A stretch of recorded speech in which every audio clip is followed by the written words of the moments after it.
Okay, in this video I'm going to give you a four-step process to answer the question, how do I write a federal resume? But stay tuned to the end to get our free download to help you simplify the government job application process.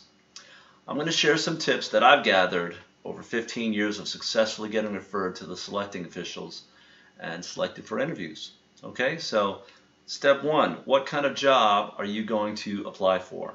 So if you go to the link up here in the top right hand corner of the video here to governmentjobhq.com and in the menu where it says which jobs, if you go to that page you'll see some basic information on what kind of jobs the federal government has to offer. So read through those, get familiar with the types of jobs, try to figure out what kind of jobs you're going to be applying for. Then you can go to usajobs.gov and search through the jobs that they have there, what they call job opportunity announcements or JOAs, to get familiar with the types of jobs that you think that you're going to be applying for. That's step one. What kind of job are you going to be applying for? Step number two is to customize your resume to fit the jobs that you are going to be applying for. So you want to write your resume to, ideally you want to write your resume to the position descriptions if possible, right? So position descriptions are more detailed than what you're seeing in the job advertisements, right? They go into great detail about the job and all of the keywords and terms that are associated with that job. So ideally, if you can write your resume to the position description, that will help you quite a bit for customizing your resume. Another thing to keep in mind when you're writing your resume is your mindset, okay? This is one of those times where, you kind of put your humility aside and you really don't want to be shy and you want to accent and highlight all of your accomplishments, okay? So keep that in mind with your mindset when you're doing your customized resume. Another thing to keep in mind for your customized resume is that within the usajobs.gov website, you can store up to 5 resumes, okay? So you may have different resumes for completely different job series that you're applying for, or you may have, you can even customize a resume for each different application that you're putting in for. So customize your resume to fit the job that you're applying for on usajobs.gov. Step number 3 is to format your resume using the usajobs.gov resume builder. Okay, so when you get onto the usajobs.gov website, they have a resume builder application in there that will kind of prompt you and guide you through the process as far as what you need to have in your resume. Okay, and so I'm going to list off some of the things. This might not be a comprehensive list of everything that's in there, but this is most of the items that you're going to see when you go in to build your resume. Okay, so it's going to start off, of course, with your contact information. That's going to be your name, address, phone number, email address. As a tip, you want to have an email address that is normal or professional sounding. Having something like, beerfanatic53@gmail.com might not be the best kind of email address to have on your federal job resume. So keep that in mind to have a professional sounding email address, something that doesn't, is really going to send off any red flags. Next thing you're going to see in there is job type. So that's like choosing whether you're looking for a permanent job or something temporary or one of the term positions or an intern position. Next, work schedule. Are you looking for something full-time, part-time, shift work? Those are the options you're going to see in there. Also, desired locations. Are you looking for a specific state, specific metropolitan area? You can go in there and stipulate what areas that you're looking for. Then the thing that most people expect to see is the work experience. Okay, so this is where you're going to enter your different work experience you've had throughout your career.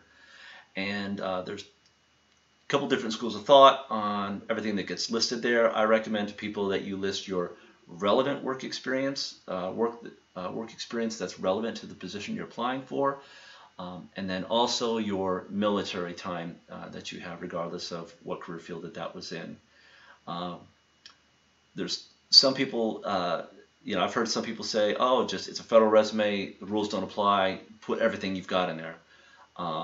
But there's several different authorities online that have written resume guides within the federal government that advise 4 to 5 pages or 6 to 8. So I recommend you try to keep it somewhere within that window so that it's not just rambling on and on and on, going on and on. Keep it to the relevant information plus your military time if you have it. Next up will be education. So you'll be listing your different college experience or vocational school experience. Next, job-related training. So that might be any professional courses you've attended, certifications you've done, and finally references. Okay, so I recommend that when you're using the resume builder, go in and populate each of those fields with something, one or two items. And then there's usually some kind of a preview function or export function for your resume where the resume builder will actually kind of spit out a text version of your resume. Take that text version, copy and paste it into a notebook, notepad editor or some other document editor, and then finish off all of the rest of your resume on your computer in your text editor. The reason I recommend that is because myself and just about every other federal employee who have been through this process more than one time, if you're on the website on usajobs.gov, it has a timeout feature, and so sometimes when you're writing your resume, you can kind of get lost in the composing of it, right? You're trying to reword stuff, you're cutting and pasting and editing, and you don't want to have a scenario where you sit down for an hour and you're writing and writing and writing, and then you go to hit save at the end, and it kicks you out and says, re-authenticate to the website, and you just lost that hour's worth of work or 2 hours worth of work or whatever it was you did. So make some basic entries into the resume builder, export it to a text file, then using that format, then do all of your composition and your editing and all of that stuff. Then once you get back onto the resume builder, for all of the additional entries that you do, you can just copy and paste them from your notepad or whatever document text editor that you're using. Okay, so that's my recommendation for that. Step number 4, if you got your resume all done, you think you're good, you want to keep a few things in mind as far as what's in your resume as far as reviewing the resume. Okay, so you want to minimize any profession-specific lingo that's in there or spell out acronyms. Keep in mind, there's this myth that federal resumes are read by computer, right? So in actuality, it's usually read by one of the personnel servicing centers where your resume is evaluated compared to the position description. So they're reading your resume, looking at the position description, and seeing if the terminology lines up, if the skill sets are lining up. And many times the person who's reading this might not even be in your career field or understand your career field.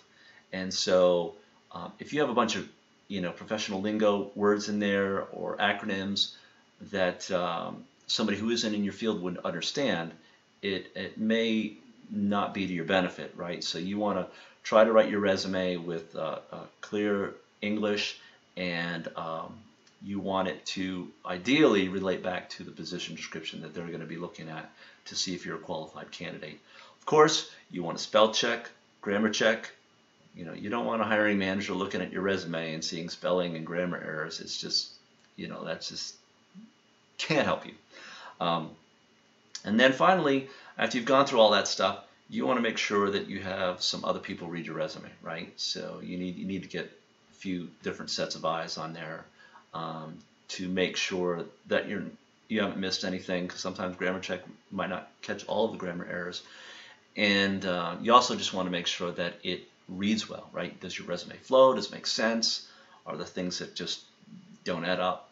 Another pair of eyes, especially somebody who's not in your career field, if they're reading through that resume, that could be a big benefit to you. Okay, so if you're looking for more information on the federal resume, you can go again up to my link on the upper right-hand corner of the video here at governmentjobhq.com, and on the home page there's a subtitle there that says Writing and Formatting a Federal Resume. You can go there and get additional information on federal resumes. So those are the 4 steps to get you on the right track to writing a well-written federal resume. If you want to learn more about how to get a federal government job, again, go to our site, governmentjobhq.com, and in the right-hand side of the website, you're going to see we have a free download there to get tips on how to simplify the government job application process. All right, and that's listed, the text that you'll see there, it'll say, do you want a federal government job? All right, well, thank you for watching. Have a good day.